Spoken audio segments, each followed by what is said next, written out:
Welcome to the Tech 45 podcast. I'm your host, Jack Ryan. Today I have the privilege of interviewing my younger brother, Chris Ryan. Chris, do you mind introducing yourself? Yeah, of course. Happy to be here. Jack, thanks for inviting me on. I'm Jack's younger brother. I'm not sure if I'm his little brother. I'm not sure exactly how we stack up these days. But no, so I've been a salesperson in the enterprise software and services space for about 10 years now. And like Jack, I'm also interested in new developments in AI and machine learning, but was trying to reach out to Jack early on in his podcast career to jump in here and help, promote, but also I love talking about this stuff. I love talking about SaaS. I love talking about technology, and I've had the privilege to work for some cool companies in the space. Yeah, I've always admired your ability to just jump in headfirst and not only learn, but help your customers adopt new technologies. I think it's incredible. And one of the things is going to be weaved into the podcast is just how much the sales processes and the salespeople like yourself in the SaaS space and in the software, especially the enterprise software space, you guys have the best sales processes because I mean the competitive environment, the fast moving technologies that you have to learn and then be able to be expertly explain to new customers or prospects. It's incredible to me, and I've devoured like hundreds of hours and read hundreds of pages and pages of top SaaS executives and salespeople like you, and how you win business in such a competitive environment. So even though I haven't directly been in that industry, I think it's incredible, and I try to adopt the best in class sales practices that you guys use. You have to use to stay competitive, and any way you can leverage technology to make you a better salesperson. I find that fascinating, and I think a lot of people will too. Yeah, no, I agree with you. I think in the space that I'm in, it's evolved a lot in the 10 years I've been working in software and services. And I would say that the reason why a lot of top performing companies are doing so well, even through like financial downturn or pandemic, is because most of what we do are activities tracked and measured. So oftentimes, like we'll speak with people, that are customers and or prospects, and we know a lot about them, but we also know a lot about our business and our own customers. So talking about what makes our clients successful, doing a software demo or a presentation, we know the metrics, and we're coached every day on these metrics, and how to position it, in a way that our clients can understand, because also we're also very aware of how busy our clients are today, and how much they're kind of spread thin, or how many projects they may be working on. So using intelligence, using our own systems and tools to be more competitive and just really better salespeople and providing the customer experience that wins business. It's a lot of fun. Yeah, it certainly sounds like it. I think it's incredible. There's a lot of enterprise SaaS founders that I follow. A lot of these guys had ownership stakes in these businesses that just experienced incredible growth. And usually, the engine to that growth was a high performing sales and marketing team. Usually, that's critical, but it's very difficult to assemble a team like that. From your experience, working for several software companies that have been very highly successful, can you tell me, what are some of the key foundational requirements of building a successful sales and marketing engine? I think transparency and collaboration across teams. When I first got started in the industry, everything was siloed. You didn't really know what marketing was doing until you saw a post, or until you saw an email announcement. Hey, this communication is going out to our clients. Please be aware that this is happening. Now we're collaborating with these teams. We're collaborating with products. We're inviting product managers and engineers onto our calls to meet prospective new clients and current customers to talk about, what they want, what are their needs of their business that are ever changing and evolving. So I would say in building a team, it's collaboration so we can all move in the same direction. I have seen instances in my career where that doesn't happen and it never works. So collaboration, transparency, and also kind of cross pollinating, right? So like we'll have executives and C-suite people come onto calls and talk to our clients very early stages in a renewal cycle. When Yeah. they're thinking about renewing their software with us, or they have a consulting arm with us, they have a contract for services, and they want to know, hey, why are we paying for this? Instead of me elaborating and telling them all the metrics that we track and that we know, having our C-suite come in and say, hey, this is the direction of our firm, and this is where we're going. I think it's important to align with your goals and your aspirations and your 3 to 5 year plan to make sure that we're in lockstep as we innovate and evolve over the next few years. We want you to be extremely satisfied, not just in your current or your renewal, but after that.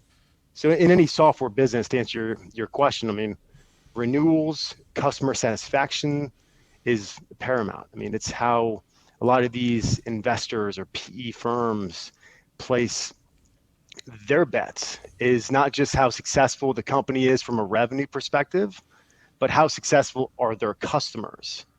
So it's cool that you have 100 customers, but if you lose 25 of them a year, you have to always refill that bucket. You have a leak. But if you have a 98% renewal rate and you're adding new customers on top of that, that's a healthy business. Yeah, totally. We'll get into customer retention. I'm really curious to hear your feedback on that because, that is one of the most difficult things as a salesperson.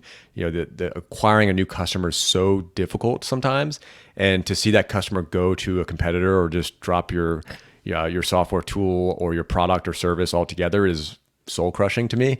So, but one of the things I wanted to highlight, I didn't expect to get into this topic this early in the conversation, but you mentioned, a CEO or an executive hopping on a sales call. This is something Yeah. I'm super, super passionate about. And I wanted to share a quote with you. This is from a SaaS founder that I follow on Twitter and LinkedIn. I thought this was so critical, and I want to hear your thoughts about how this quote makes you feel. So, a great VP, velocity increases in their area, in their functional group, right? A good VP, velocity stays constant in their area, which he highlights is still difficult. A mediocre VP, velocity declines. A bad VP, velocity falls off a cliff within 1 quarter. Have you, what does that quote, how does that quote make you feel? And when you're talking about some of the executives or CEOs even that you worked with in the past, how does that relate to your experience? Yeah. I mean, you work with some executives, and some are really good at the numbers. Some are really good at coaching or really good at presenting in quarterly, town halls or team meetings. That's great, but that doesn't help me retain a top client. That doesn't Right. help me, win over an executive committee who's making a purchasing decision in the coming quarter. I love executives who can do the internal communication really well, the handling of their job, their business, but also knowing as we want to grow, or as a team or a company wants to grow, you need to hop in on sales calls. You need to share your screen. You need to Amen. walk through the product, even if it's just a quick software demo. Clients love that. I mean, I've had, chief sales officers jump on calls with me, and they say, Chris, do you mind if I run the show for a second? I'm like, please take over screen share. And it doesn't have to Cool. be a technical demo. It can be a quick high level pitch about how IBM is using our platform and the success metrics that their business units are feeling and what they plan to do with it next, and just like how they're feeling and the results that we achieve partnering with them. Those are conversations where, like, I get an email back from the team lead on the opposite end of the table saying, Chris, that was an impactful conversation. For sure helped our procurement team move quicker in making the renewal or choosing to purchase an item. Totally. I've had the same experience where I'm trying to sell either existing customer a newer, more technologically advanced product. So that's plays into customer retention, but you're also trying to, in a way, upsell them in a way. And I had a VP fly in and help me seal a deal. And I knew as soon as he took off from our company headquarters, I knew the odds of me closing the deal were going to increase by 25, 30%. I just knew that in my head. I'm like, okay, Yeah. he's locked on. We've already had the initial demo. The customer's interested in the product. And when he decided to take off and fly down to come to the customer visit, I knew the odds were pretty good because he was just that kind of person. He just, Yeah. he expressed confidence. The customers love him. They love it. He's got a winning personality.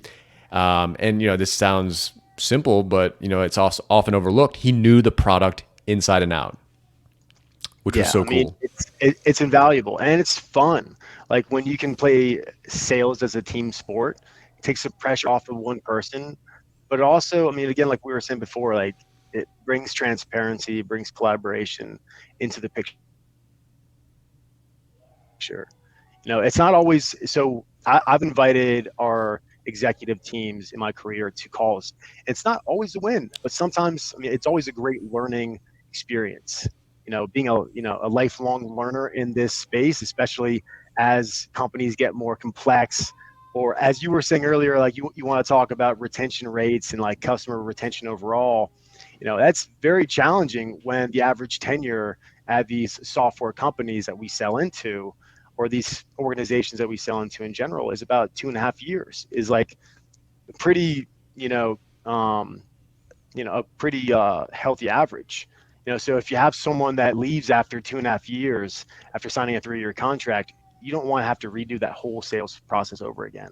So it's not always a guaranteed win to my original point, but it's always helpful to bring in a person on the leadership team to hear these conversations and to interact face to face with clients or prospects.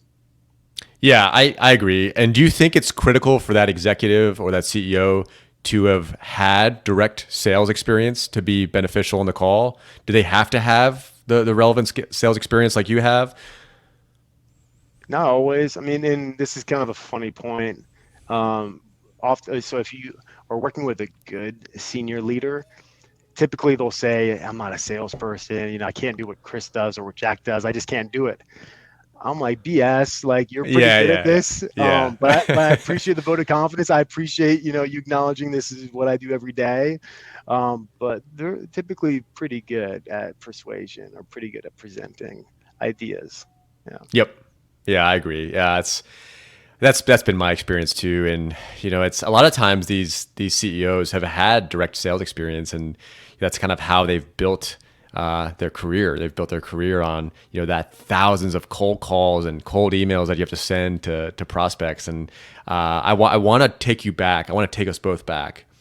For you, it's over 10 years ago now. It's crazy to think about. But think about your first sales job out of college. What surprised you about being a young salesperson? And then what tools did you immediately find valuable to improving your ability to sell? Oh, so I would say like what surprised me was how unique people are. Um, you know, I'm very grateful that I get to work on unique projects and collaborate with different people all the time. It's not the same job every day or every week. It changes constantly. So like I was surprised at how much I would like or how much I would enjoy just meeting people and not having like very surface level conversations, but actually taking time and sitting next to your client and understanding what they do every day. That helps you measure how important or how impactful or to what extent your product or service helps them. That's a great way to quantify need or pain. To what extent do you spend time here?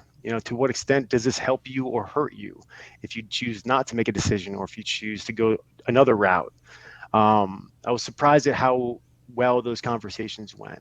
Just open-ended questions and then listening, and how important that was to hear your client just explain those facts. And then tools that I used. I was not an early adopter of technology in my sales career. I was fortunate enough to have an internship with Xerox where we picked up the phone, we made cold calls, we set sales appointments for the other account executives or senior sales reps. And so my first tool was the phone as an intern. I was in an internship where you try, HR, you try sales and marketing, and I just stayed in sales and marketing. After you set your first appointment with a company for another rep was pretty fun. But I would say like as I evolved in my career, working for a software business, primarily software business, using Salesforce as a CRM, and then when we implemented a tool called Yesware, it's an email marketing, email prospecting tool. I'll never forget when we first implemented the tool. Some of us were resistant, some of us really just jumped in and learned everything about the tool. And I had a friend who sat right next to me and he pulled me in. His name's Trent. He's one of my best friends. He pulled me in, he was having success and he showed me how to use it. It's a tool that at the time, and we thought this was like major news, like breaking news. You could track when a prospective customer opens your email and on what device they opened your email on. Was it on their computer? Was it on their smartphone? And so we cold called them at that point. As soon as we had the icon show up, we got a notification. John Smith or Jane Smith opened up your email on their iPhone. We called them. And that's small change. And it was pretty early on in my career, made us all more money, made us all super productive and efficient. But our close rates, because we connected with people at the time that they were looking at our email, invaluable at the time. And I thought it was the coolest thing ever, Jack. I thought it was like AI, like, I thought it was Yes. like iRobot, type of experience. Like, oh, I'm so smart. I can track people like in Chicago, and she opened up my email and she's a buyer. Like, let me call her now. Let me see if I can connect and see if there's any, synergy. It's awesome. I'm Yeah. surprised that they're That's still awesome. around. Yeah. I know. Yeah, I Yeah. was about to say I was not sure because sometimes tools like this, widgets like this, come and go. But we had a similar tool. It wasn't as advanced as what you're describing. But my very first sales job, our lead generation team would embed some sort of code or widget into the outbound emails that we would send, especially the marketing blast that we would send through Yeah. Salesforce. And I remember we would track who would open our emails, but I didn't know you could get that much data on it, and that's pretty cool. So I wanted to pull it up and give Yeah. Yesware a quick shout out. So So also while you're here, you see G2 right there. The real, and this is just my opinion, the real like predominant leaders now are companies like Salesloft and Outreach, who do a okay, fabulous job with the same types of technology. oh But they cool, go so okay, much further, like call recordings. They give you feedback on your talk track. I mean, there's so much more that these companies are doing now in the sales and marketing, like prospecting category, that are helping reps just make more engagement happen. Like especially now that people are so hard to reach. We have a team that works with us to make prospecting calls, and they do most of the email blasts. That's not specifically my job, even though I do some of it. And I'll always I have a very strong philosophy, like never ever stop prospecting, because the day you do, your pipeline for next quarter or next year will dry up. It's just one of the blocking and tackling things, or one of the fundamentals that some great sales leaders have taught me. Like, the day you stop prospecting is the day that you fall off the board, yep, which is not fun. But I would say that, I mean, prospecting tools are so valuable now. And you'll see like companies like Vista Equity Partners, like if you look at their portfolio of who they invest in, it's all SaaS. Like it's yeah, all it like is, yeah, it is, technology companies. But if you unpack it, like they invest in SalesLoft, they invest in like all these companies that are specifically playing most of the time in the technology space. Um, and just the early philosophy of like, we have so much more to grow in the SaaS or in the technology space overall. Like, just the tech economy is growing constantly.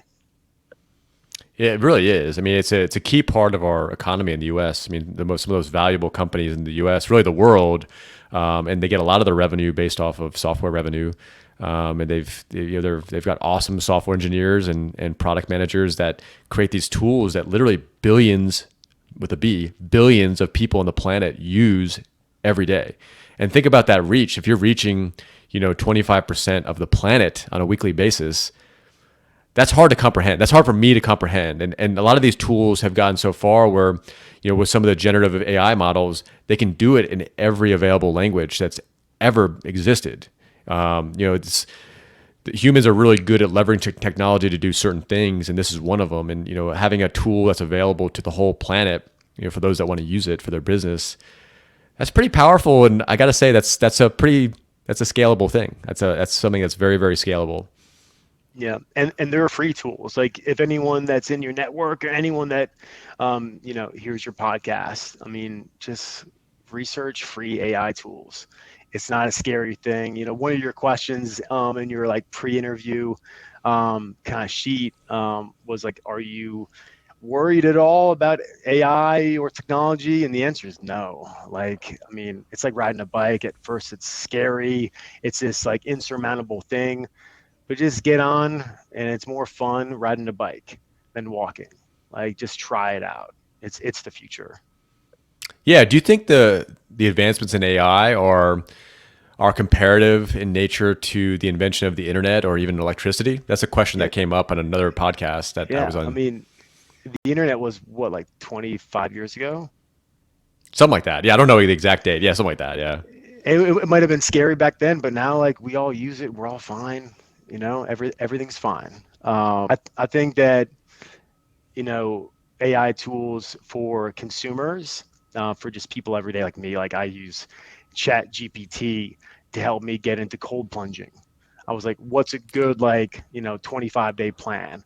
Or like, Oh, what's cool. a good outline for me? And it outlined, first your mentality, like it's gonna suck for a little bit, but then over time it'll get easier and easier. And it wrote me a great plan. I think for consumers, like AI will just be a piece of every tool. Like now, like every tech company, every app that you use has some sort of element or flavor of AI. And we've all been using it for longer than we think. So, but I think it might soon be comparable to, the internet. We weren't really in the working world prior to the internet, but I remember people using a lot more paper and, smoking cigarettes in the office a lot more, probably, but that's a bad thing. Yeah. I'm ready for it. I am excited about the advancements of AI, and most people I talk to who work in the technology sector feel the same way. And I can understand why some people have hesitations around it because they think of some of these sci-fi type scenarios where the AI takes over different systems that it shouldn't. But I think it'll be a net benefit to people who have the technological literacy to harness it and leverage their own ability to make those AI models do things that they're either don't have time to do. If you're a busy salesperson or executive, or you just don't know how to do, like you said, like you used it to help you accomplish a goal that you had in mind. And I think we'll Yeah. see that embedded in almost every piece of technology that we use on a day-to-day basis as a way to improve the experience and allow us to do things that we can't currently do. Yeah. So, I mean, all AI is turning an essay question, a long form question that you need to come up with all the answers for, or the content or copy for, into multiple choice questions. That's all it is right now. There are more advanced tools that just make that equation a lot smarter, and over time it will get more intelligent as far as like what answers like it will recommend, or kind of what prompts it will put in front of you after a prompt or a question is asked of it. But that's all it is. It's just trying to make you more productive, more efficient, and if you're in sales, make you more money.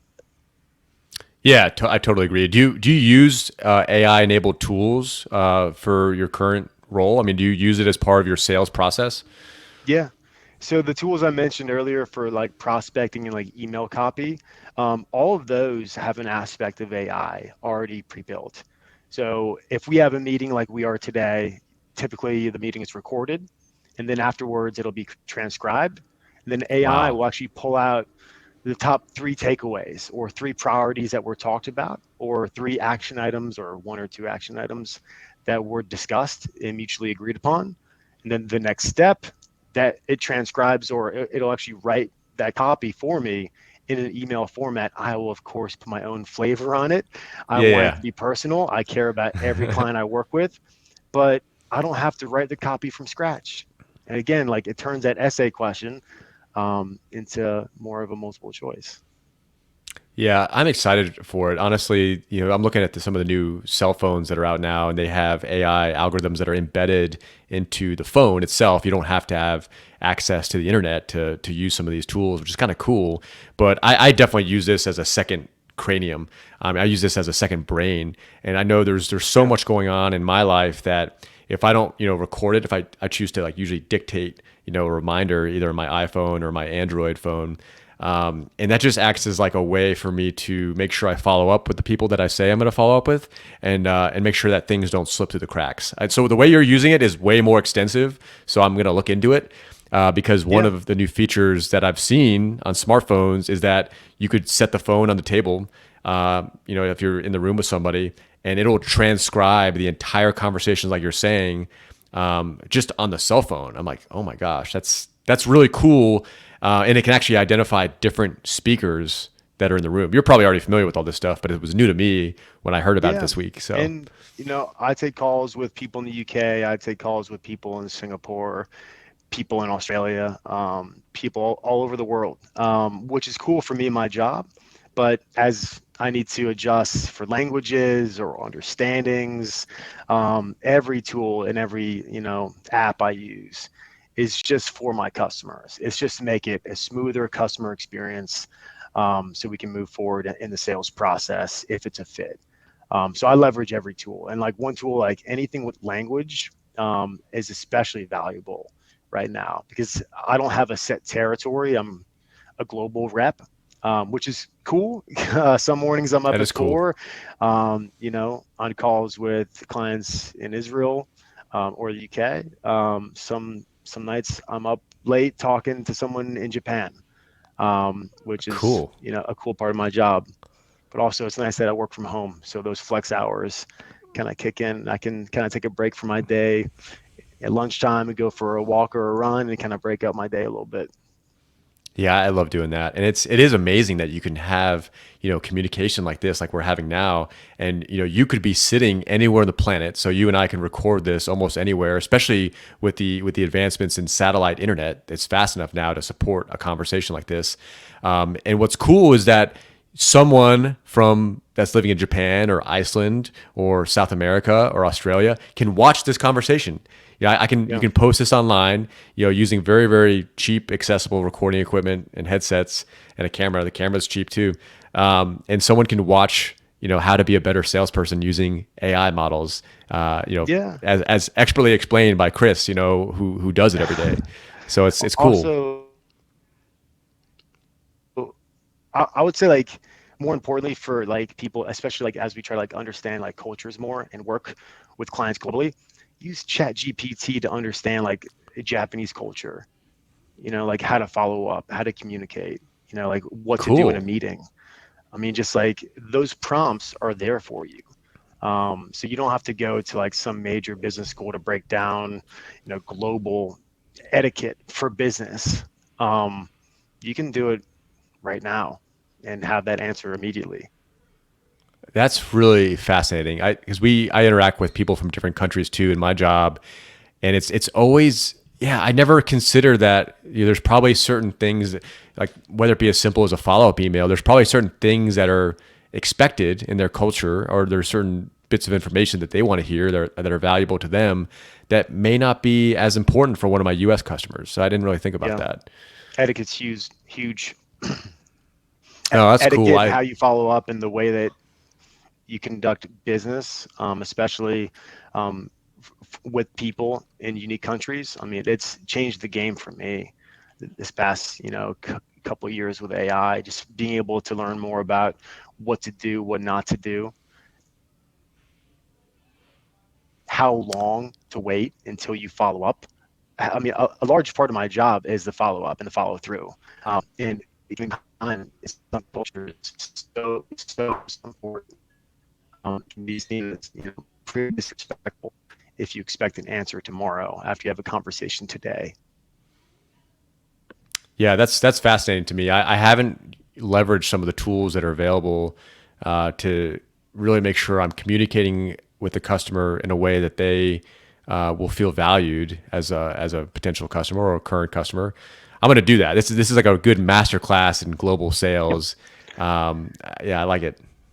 I mean, I wouldn't be a sales rep either if I didn't ask to share my screen for a second. Um, is that possible on here, Jack? I don't know. So there's a present button that I have on my end, but I Let me haven't see. played enough around with the Let me see. functionality to know. Let me see. Let me see. Entire screen. Yeah, I got it. Oh, you do? Okay, go for it if you I'm can. in Yeah, here. Yeah. So, what I would encourage everyone, get the free version of ChatGPT from OpenAI. And a prompt that I actually had to run across or had to run through was just simply explain Japan's financial sector. And it just dude, gives you a this is amazing. breakdown of the banking sector, securities, capital markets, the insurance sector, and then investment funds. Also, what I found too, working with some Japanese clients, is they'll actually have executives go to California for like, it's more of like a satellite office, right? So they'll do like a 1 to 2 year stint in California and then return back to their headquarters in Japan. And it's a very like interesting scenario, and like there, there's always some good value add there and like some crossover with culture and how they do business. But the reason why I would also say that too is understanding the career path of a lot of these executives from all over the world. To me, is very interesting. If I'm talking to a person who's in charge of like corporate venture capital, I want to understand the typical career path, like their education, where they start out, kind of like what their track record needs to be in order to have a seat at the table, talking about anything private equity. Um, this is really interesting to me, so I can really understand, from a perspective level, like how to communicate, but also like what my clients have been through and kind of the Yeah. resume with that. Actually, so the questions I'm asking after I do this research are more pointed, like they're like more educated. Yeah, that makes a lot of sense. The best salespeople I've seen out in the field have the unique ability to find common ground with their prospects or customers very quickly through either shared experiences or shared interests or understanding. And I think some of the best salespeople I've seen are just extremely empathetic. And they're able to really put themselves in the customer's shoes and understand the customer's problems or whatever near-term problems that they want to solve that are keeping the customer up at night with regards to what they're thinking about. So I think it's neat that you're doing that. I think that's not common from a lot of the salespeople that I see out in the field. Both people reaching out to me trying to sell me stuff, and then obviously some of the companies I worked at before and salespeople that are maybe not coached on some of the stuff that you're describing. Yeah, I mean, I've had the great like experience and the great pleasure of working with awesome people. Like it's, to be honest, like none of these ideas are mine. I just like work with some awesome people that have some great best practices. I've come up with like a couple quick tips. Like in any like meeting prep, always run a SWOT analysis from the client's perspective and like what they're looking at. But no, like, that's why collaboration is so important, and also being comfortable like reaching out to an executive team. Reaching out to a teammate who may be in the C-suite or maybe SVP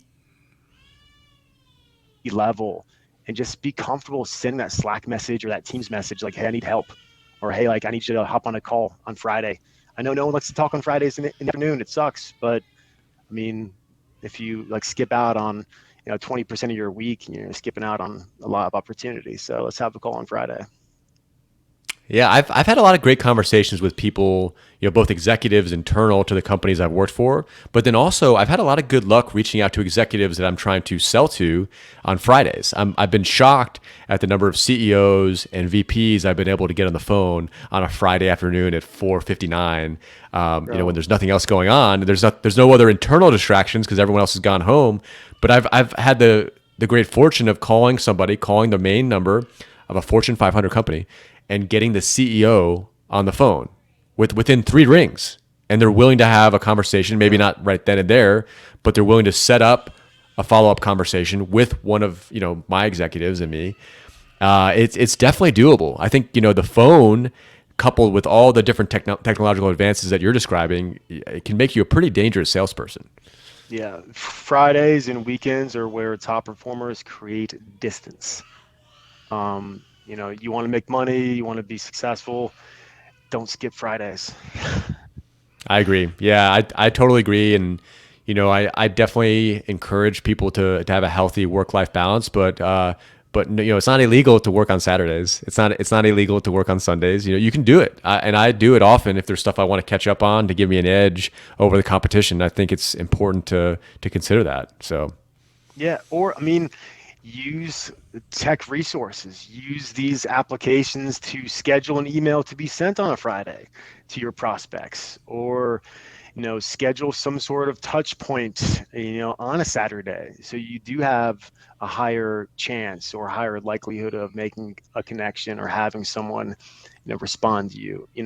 Half of my job is in procurement. Half of my job is getting a contract through procurement to signature from whatever the business user is, right? So like if it's an IT unit that's making the purchase, my job is to give them a great customer experience, but also push their own procurement and my procurement, my legal team, and everyone who supports that function of closing a deal.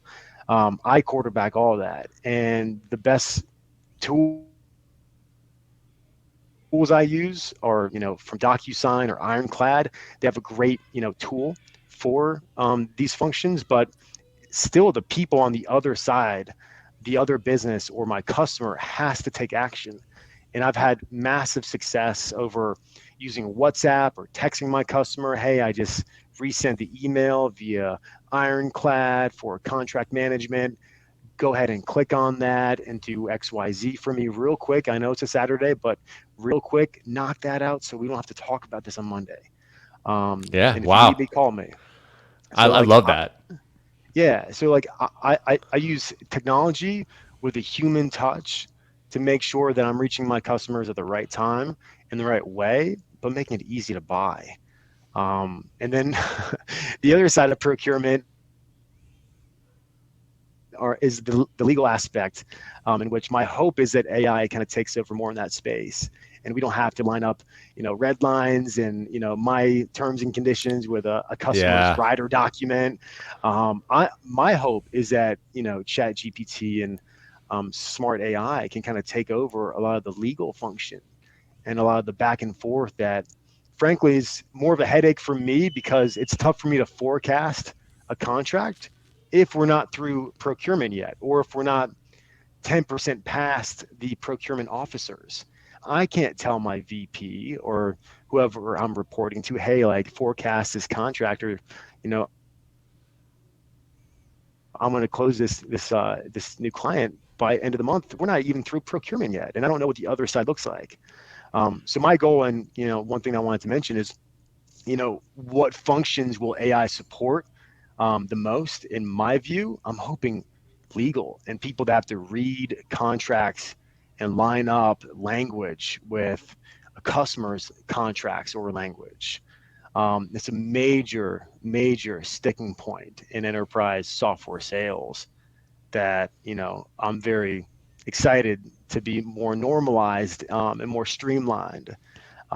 So I'll keep some tabs on that for sure. Yeah, that's what you're describing has been a sticking point in every single business I've been a part of. It's definitely a pain point, and it's often difficult to predict. I mean, luckily, you typically have a good pulse on how your contracts manager or how your legal team is going to interpret changes. That's usually something that you should be well aware of. But it's hard to know what's going on the other side, like you described. I mean, it's you don't know if it's going to be a 6-month process or a 6-day process sometimes. And if you have tools that can help speed the process up, that's one of the key themes that I've tried to tell a lot of the folks that I've worked with, even now.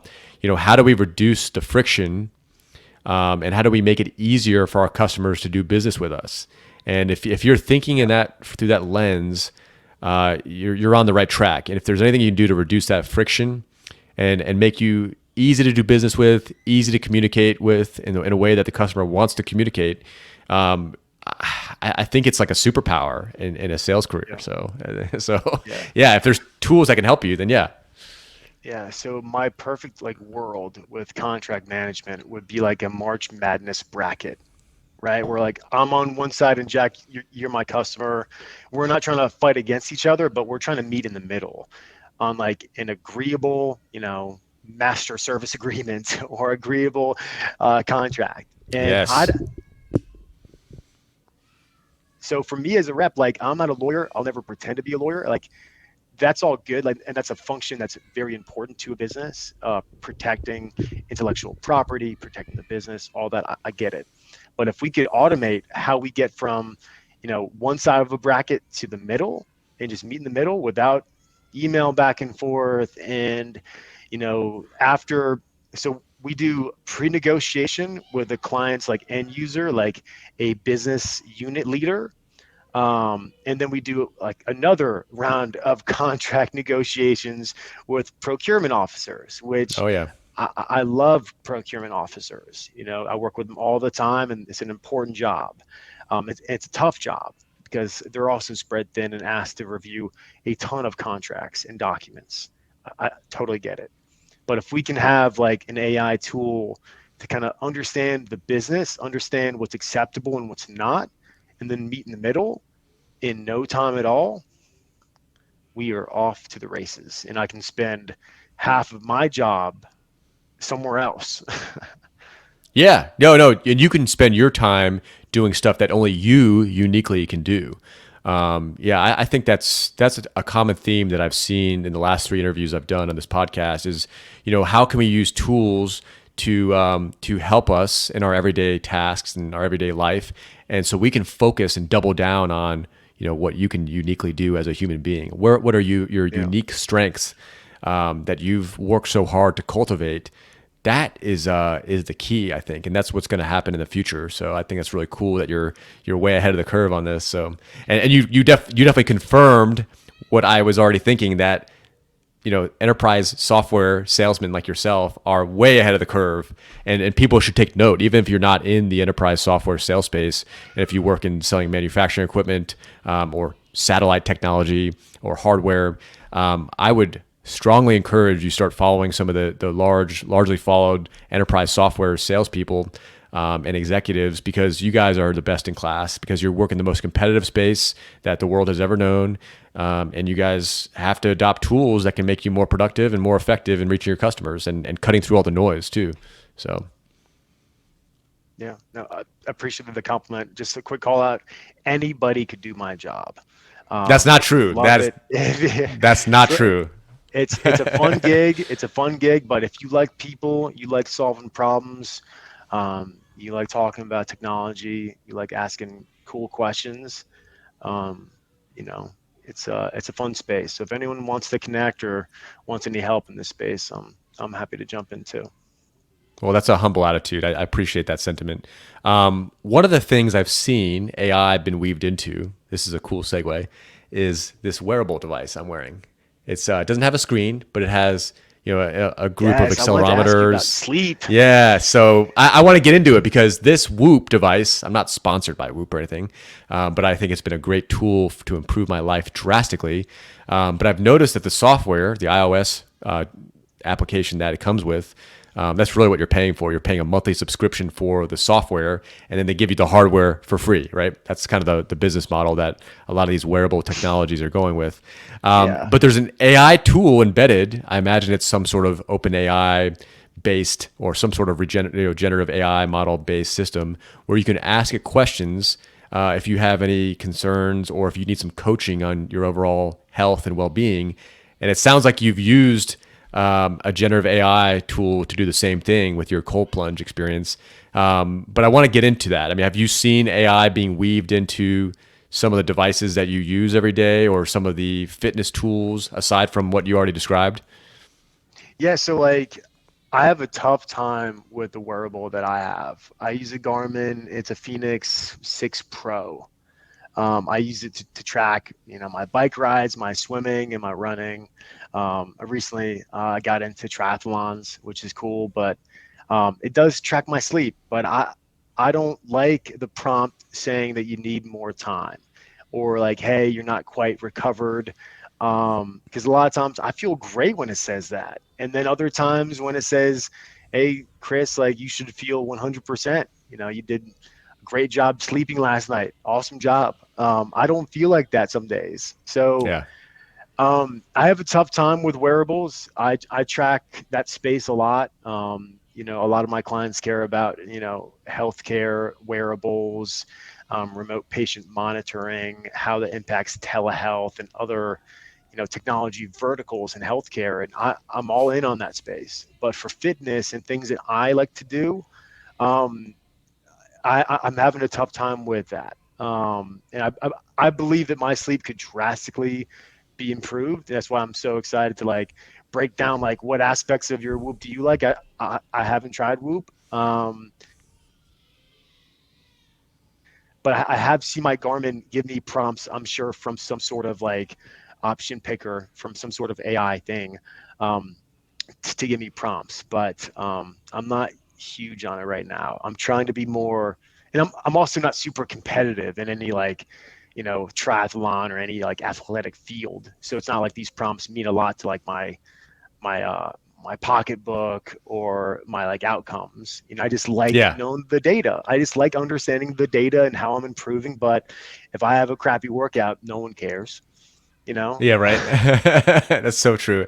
Yeah, I that totally resonates with me. Yeah, I've been through every version of every Garmin GPS, everything from their original, suction cup mounted navigation tool for your car. I used multiple different Garmin products in the military, both to navigate, here stateside and in Afghanistan. I've used the Garmin Phoenix. I've used the Apple Watch. I've used the Whoop. The Whoop is the best. The Whoop is the best for a variety of reasons, and it's almost 90% tied up in the software. The hardware is actually pretty simple. There's no screen. It's just like a dumb wearable device with a heart Yeah. rate monitor on the bottom, so you can see that blue light that tracks your heart rate and your HRV metrics. And there's some accelerometers Yeah. and some other sensors in there they're not cutting edge. They're off the shelf products that other companies like Garmin and the Apple Watch have tried to integrate. But what differentiates the Whoop is just how they dissect all that data and give it to you in a meaningful and a really beautiful graphical user interface on your iPhone or Android. Yeah. That's what differentiates the Whoop. That and the battery life lasts for like 3 or 4 days, as opposed to the Apple Watch I have is barely gets through a single day. I've tried the Apple Watch Ultra 2. That the battery life is much better, but it still has some of the same shortfalls. If you try to combine too much technology into that space, you run the balance of how hard you want to push the processors, so that's going to drain the battery life, and then how much performance you want out of it. And then you also have to think about how much heat some of these new electronics generate. You don't want to generate heat that can burn somebody, which is a real thing with military hardware. But yeah, Yeah. the Whoop is it gets to know you, which is really cool. It gets to know you from a holistic approach. So it measures your HRV, your sleep score, and then it gives but it also gets real human inputs from you, based on what you're eating and what your daily habits are looking like. And our younger brother Will actually recommended it. Will is a lot more wise than I am, even though he's the youngest brother out of all of us. He's the He said smartest. it He's the smartest. Yeah, I wasn't gonna say it, but you said it, so I'm gonna agree with that. Um, he's the smartest, and he's from a generation that's always going to adopt new technology, especially wearables. That's going to be a common theme with folks that are born after 2000, 2001. Yeah. And he recommended the Whoop to me, and it's totally changed my life and the way that I view my daily habits, but specifically my sleep. Yeah. And I didn't realize that it's not so much the time that you are asleep, it's the quality of your sleep. I'm actually sleeping a little less than I was before, but the quality of my sleep has increased by an order of magnitude. And I wake up sometimes at 3 a.m. or 3:30 in the morning feeling completely rested.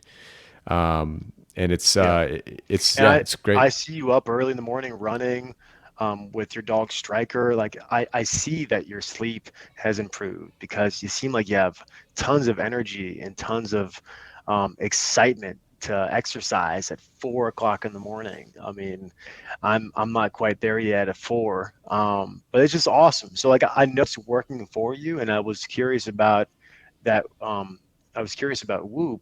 And I think hearing you talk more about it, it sounds like they put more of an emphasis as a business on their app, and probably from their community of users, they have more analytics They and do. more intelligence about human beings in general.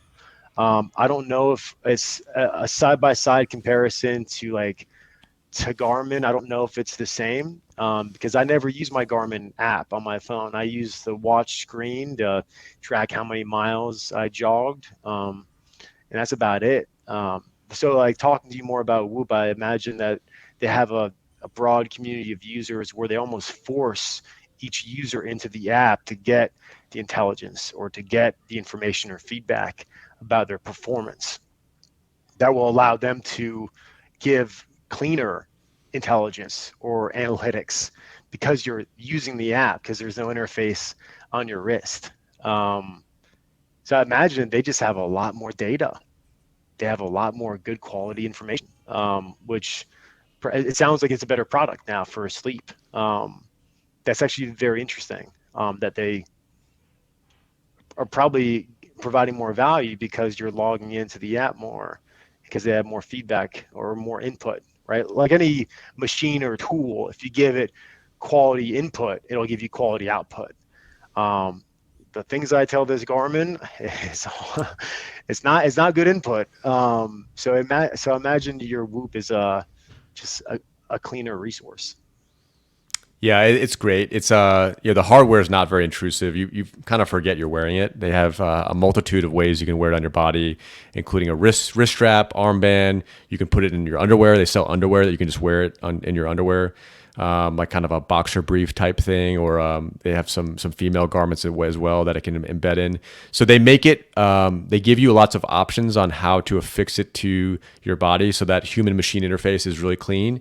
But you're right. They encourage you to actually keep the app open on your phone, even if it's in the background. And I think that's the critical piece is that and you can go for a run, so you can be away from your phone. There's no internal GPS in this thing like there is in your Phoenix, which is a limitation of the Whoop for sure. But I think they're trying to prioritize, battery life. People wearing it, so getting the maximum amount of data, and it does store data internal to the CPU. But then also, like you said, having people interact with the app more, so that you get more inputs. It's really smart what they did. Yeah. They were super early on to interfacing their application with not only Strava, but other fitness apps. And now I know Apple's probably begrudgingly agreed to this, but they interface with Apple Health. So they send the data to your iPhone or your iPad. And so now the Whoop and the Apple Watch and the iPhone, they all are somewhat harmonious, although Yeah. probably not to Apple's benefit. But it's been really cool. And I wear the Apple Watch and the Whoop in the mornings because the Apple Watch has a GPS. It has my music, my Spotify playlist.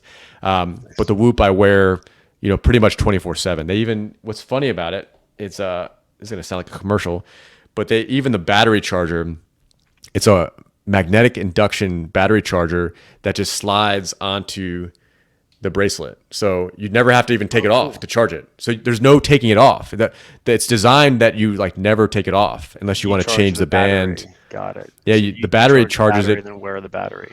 Got it. Yeah, yeah. So That's smart. it's intentionally, it's really smart. So, and what our little brother Will recommended, he's like, the data is not going to be 100% perfect until you wear it consecutively for 30 days. But he was, he sold the product pretty well. He said it made significant changes to his life for the positive, and I have to say it's done the same to me. I mean, it's Yeah. I feel like a different person after I started prioritizing my sleep. So Yeah, I mean, I'm huge into anything like physical fitness, longevity. Um, I think because I'm kind of hard-headed sometimes, sleep has been like the thing that I put last on my list. Like I can same, make yeah, up for sleep. Like I can just like power through it in the morning or if some friends want to go out, like I'll say yes, but I know I have an early workout or an early practice, I'll still go. I'm not gonna miss, yeah, but I'll just have to make up for it later. I mean, one like confession for me is like I watch YouTube videos falling asleep, and then recently after like I've seen, you know, the value of like that you've seen from, more quality sleep and being more mindful of that. I quit doing that for the past week or so because it was just a habit of mine. Like I go to bed, I put my ear pod in, and I'll watch like YouTube videos until I fall asleep or I'll have the TV on, and that's just kind of like what I'm used to. So I quit doing that about a week ago and sleeping okay. I'll see like how it progresses, but yeah, Whoop is for sure something on my radar, just to track like how I'm sleeping because right now I have no idea.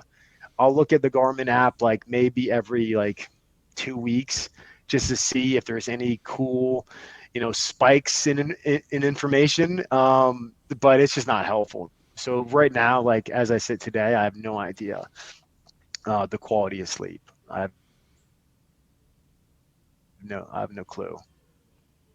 yeah. I had a similar experience with my Garmin. Love the hardware. I've used Garmin hardware extensively for the last 15 years for both my job function as an infantry officer in the army, but also to track my fitness like you're doing. And I love the hardware, but the software left something to be desired, for my opinion. Yeah. And ultimately, I just ended up porting the data from the Garmin Phoenix directly into Strava, which is kind of funny to think about. I Yeah. bypassed the Garmin app altogether You because the just said interface screw the was, Garmin app. I'm going to Strava. Yeah. yeah. So then, it's great for that. I mean, it tracks the GPS integration of the Garmin is always been excellent. They're world class in that. And, I've used it to navigate all over the world.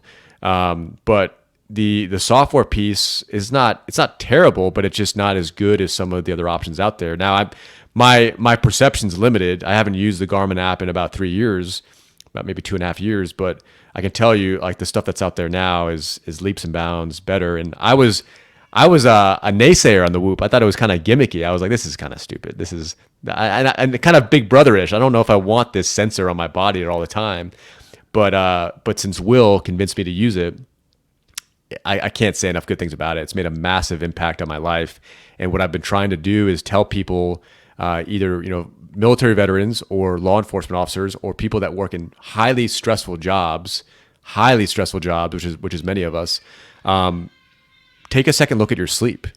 Your sleep can heal your physical body, your spiritual well-being, and it can rejuvenate you mentally. And there's a lot more health effects to a lack of sleep than I knew before. I've been diving into a lot of the research that's out there on PubMed, and sleep is it has a lot more effects on your well-being than people realize. So it makes you a more resilient person in general. So Yeah, and to be honest, like whenever I have poor sleep, I'm more agitated.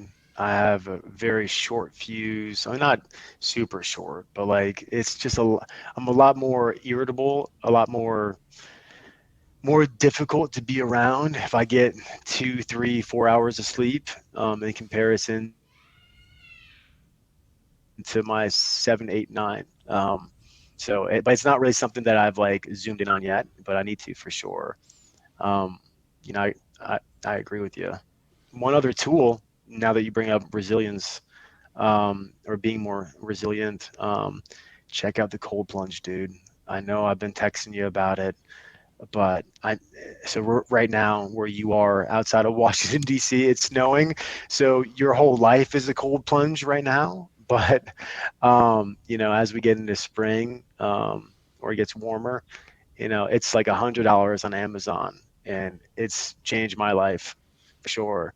I've been taking cold showers for a long time to wake up in the morning or just have less coffee because the cold shower just kind of shocked my body a little bit.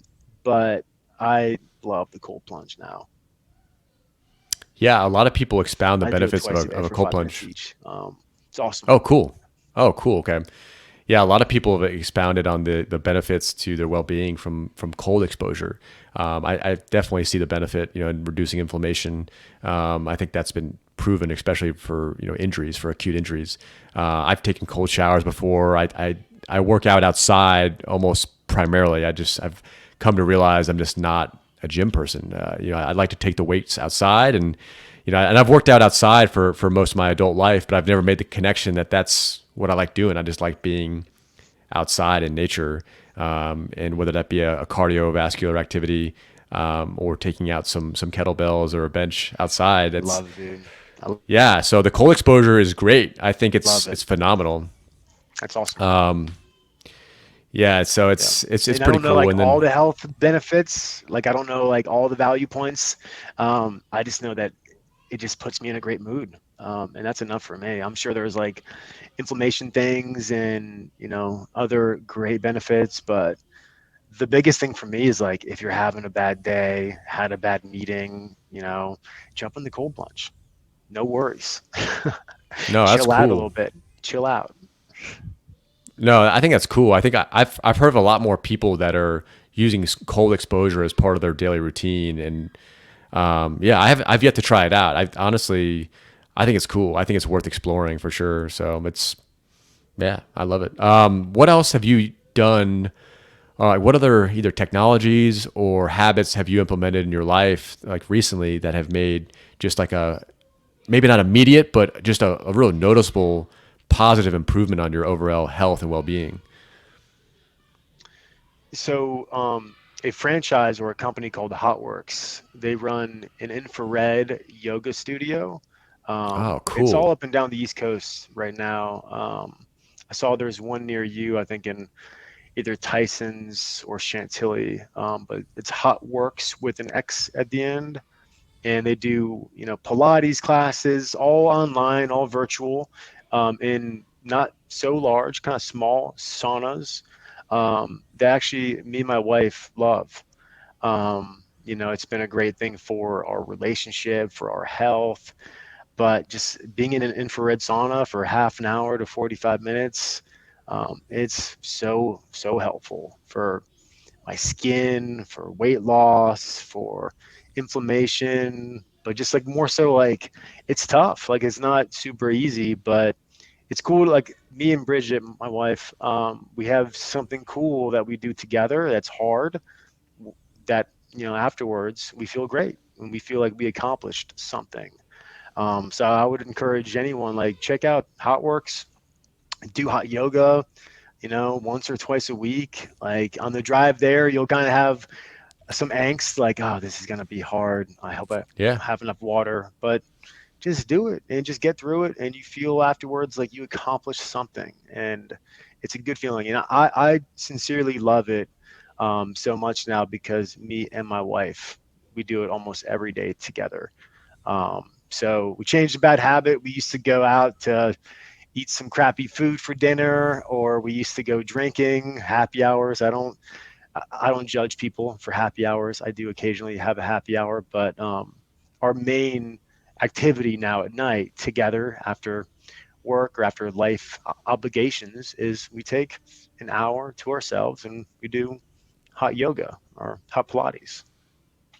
I think it's so important to spend intentional time with your significant other like that. And, Katie and I used to do yoga together. We would just do like a online YouTube yoga routine, and the benefits are noticeable almost immediately. The stretches and movements you do, you're stretching out ligaments and tendons that don't normally get used on a daily basis, even if you're Yeah. an active person.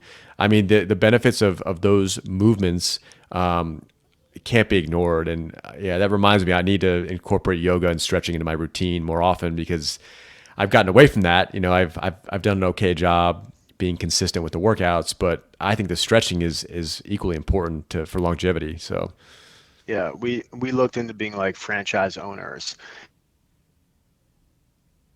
because of how impactful that hot yoga studio has been in our life. So I don't mean to sound like super like on my preaching status about how it works. Any hot yoga studio will do. But check it out, see if you like it.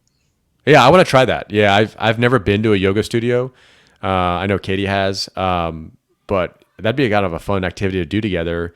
And also too, I like what you said too about you shifted your habits from maybe going out to eat or going out to a happy hour together, but now you guys are doing something together that's beneficial for your health.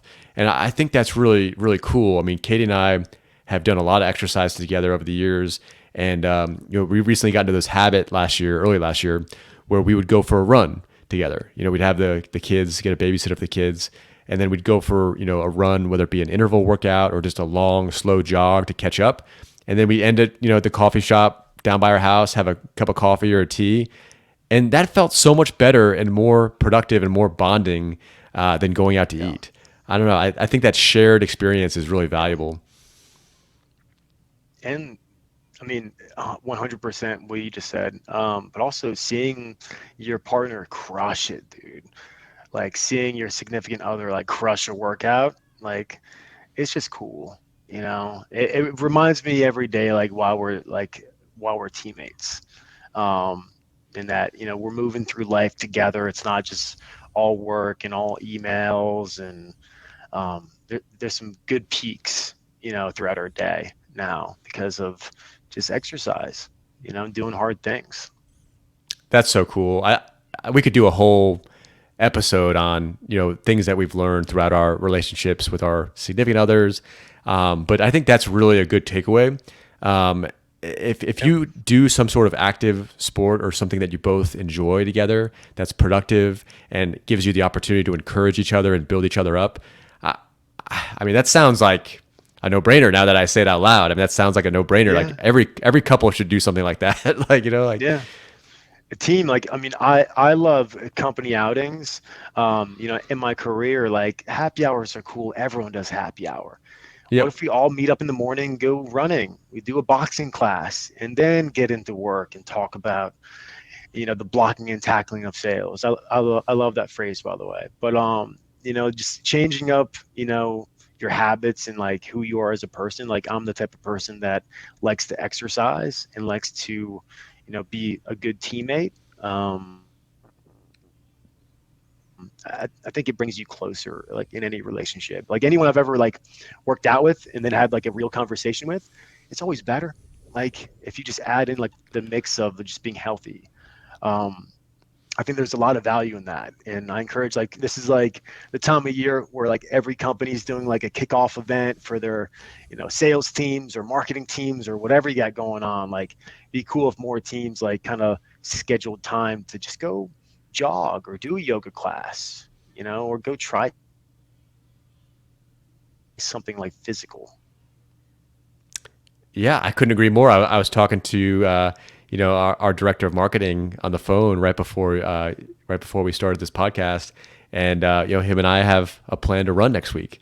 We're going to be in the same city, and we're like, hey, let's get up in the morning and run before our meetings. And I've done that with other directors that I've worked with in the past, and it's a great way to bond. We always have great conversations.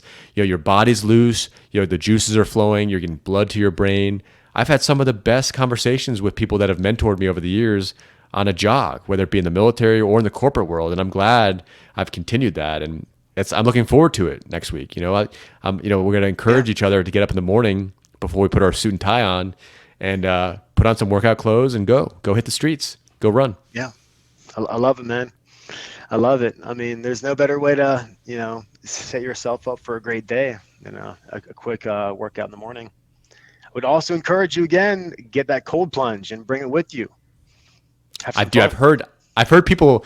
I've listened to that podcast with Dana White that you recommended. Amazing, by the way.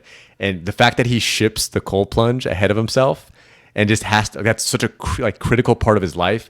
I love that type of commitment. I think it's so cool. And I had one of my coworkers too that shipped a bunch of protein supplements to the event that we're going to. I'm like, that's so cool when people go all in on their Yeah. fitness routine and just to be good to yourself. I think that's important and something that's often overlooked. So, Yeah. My career and my life has drastically improved since like prior to 2020 when in 2020 I kind of got back into working out here and there from the pandemic, but once I like ramped that up, like things are going really well and I just feel better. My projects are smoother, my customer experiences are better because I'm healthier. In 10, 20 years or however long I'm in this job for, like I want the same results, like every year, just get better at my health and fitness, relationships, but also work wise as well. Um, but yeah, the cold plunge that I have, I can break it down, I can roll it up and bring it with me. So I'm pretty oh, sure that's I'll cool. send you a picture when I bring it to my next work trip or travel. So No, that's um, cool. I didn't realize it was that portable. So, in an effort to make this more conversational, I always like to reserve, the last few minutes of the interview to see if you have any questions for me. I mean, I've kind of monopolized the questions to you, and you've kind of given us a masterclass of how to, be a top salesperson in a highly competitive market. But I wanted to reserve the last few minutes to see if you had any questions for me. yeah, I mean, the sleep topic was a question that I had. You tackled that really well. You're a pilot. This is like, I'm sure we'll need more time than just a couple minutes, bro. But like, every movie I watch, I'm huge on movies. So anything about flying or space travel or like, flying a jet. Um, this is hilarious. But a couple years ago, I saw Top Gun in the movie theaters with a good friend of mine who was in the Air Force was on my left, and then my other good friend who used to fly Marine One, Oh my who gosh, flies helicopters for the Marine Corps, was on my right. And the cool. amount of times they like slapped me on the leg or slapped me on the back of the head, like so excited about Top Gun and flying in these jets. I mean, you being a pilot, if you can give me a quick blurb or like any feedback that you want about the technology being a pilot or about the experience or feeling flying a plane, I'd love to hear it. But we can also save that for a future conversation if you want to, but that's up to you. Yeah, we could totally dive in deep on that. We could spend a lot of time on that. But I'll kind of this is the best way I could summarize it. I've flown mostly. Well, I've always flown single engine fixed wing aircraft. So I've never flown any helicopters or any aircraft that have multiple engines. You need a special license for those. But I have flown some pretty powerful aircraft that have one engine since I'm rated for that. And so the feeling of starting up that engine, I flew one that had a turbine engine, which is essentially it's a jet motor, but instead of it having a fan attached to it to propel gas out the back like a jet does, it uses the energy from the motor to spin a propeller. So it's a prop plane. It's got a big propeller on the front of it, but it's actually got a jet engine behind it. Sick. So you start the engine, and so the initial startup period, and I'll send you a video just so you can enjoy this sound. It's one of the most beautiful sounds to me, just because of how compact you can fit this type of engine into an aircraft and how much power these things have. I mean, these things weigh almost nothing, and some of them have 1,000, or some of the military variants have 10,000 shaft horsepower. So like way more than you could ever imagine the type of power that goes in your car. Most Yeah. cars have 200 or at the high end maybe 400 horsepower. So this has like several orders of magnitude more power instantly available. And so you spool the engine up, and what it does is an electric motor spins the turbine, so it gets airflow in there. You can't add jet fuel to the motor until there's a suitable amount of airflow going through the engine, because the engine will get too hot. So you want airflow in there to keep the engine cool. So that's the first start. And then the second button you press, and a lot of engines do this automatically. It's an automated process now that's all built into the firmware. But the second button you press opens up the fuel nozzles and it sprays high octane jet fuel into the motor. And then the motor starts spinning exponentially faster and faster and faster. And then you see the propeller catch up. And then you've got this, all the controls of this massive 1,000 horsepower engine in your hands. One question. Yeah. Do you remember the scene in Fast and the Furious where they Yes. spray the nitrous on Same the same exhaust? concept. That's crazy, dude. Yeah. It's the same That's concept. Yeah. wild. Yeah, very similar very similar architecture too. I mean, for that, a lot of those cars have forced induction, so you're forcing air into those cylinders. So it's like the same thing. The nozzle opens up and it sprays the gas in it, and Wild. you're holding the power of this engine. That's why I've always wanted to fly a jet, maybe one day. But you're holding all that power in your right hand, just like this. And then when you're ready to take off, you're still holding the brakes, right? So you're lined up on the runway. You're holding, the pedals down. You're holding 2 pedals down to hold the brakes. And then you spool the engine up and you just slowly move the throttle up. And that engine is just whining and the propeller is just begging to move forward. It's propelling you forward. Yeah. And then you release the brakes. And that crazy. massive aircraft just goes up the runway and then you're flying within a matter of seconds, and it's the most amazing feeling, one of the most incredible feelings in the world, to just have not only the motor, that power in your hand, whether it be a turbine engine like I'm describing, or a traditional, smaller gas motor, like a smaller aviation motor. They're both, very, very high performance engines to overcome gravity, right? And then just having the controls in your hands, and that, when you move the yoke or the rudders, the plane does what you want. And just feeling like all the energy behind it. And It's you're amazing. like holding it back almost until you say, okay, it's time to fly.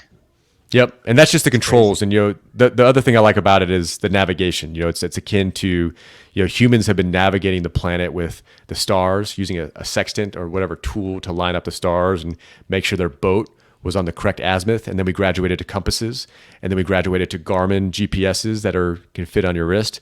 And there's also radio frequencies that bounce off antennas in the aircraft to let you know exactly where you are in space and time. So the navigation aspect is so cool to me, and there's a lot of similarities between how an aircraft and how a boat navigate. Both with human control and then on autopilot. But yeah, we can get into that. Dude, but that's just a quick That's so preview. fun. Yeah, man. I mean, it's such a cool topic that you have, firsthand experience about. And it's your hobby. I always admired you for that as well. Like, it's your hobby to be a pilot. It's not your job. It's just a cool hobby that you have, which is mad cool. No, I appreciate it, man. And I can't thank you enough for, being one of the first people to, not only jump and say yes to doing this podcast, but to support me through any endeavor that I've ever done. And you've been a constant source of encouragement throughout my life. And I'm really grateful for everything you've done for me. So It's easy, man. Yeah. Get my number. Call me. yeah, dude, I love you, brother. Thanks for hopping on the podcast. I appreciate Of it. course. Of course, man. Have a great night. Tell the family I said hi. Will Love do. you. Bye. See ya.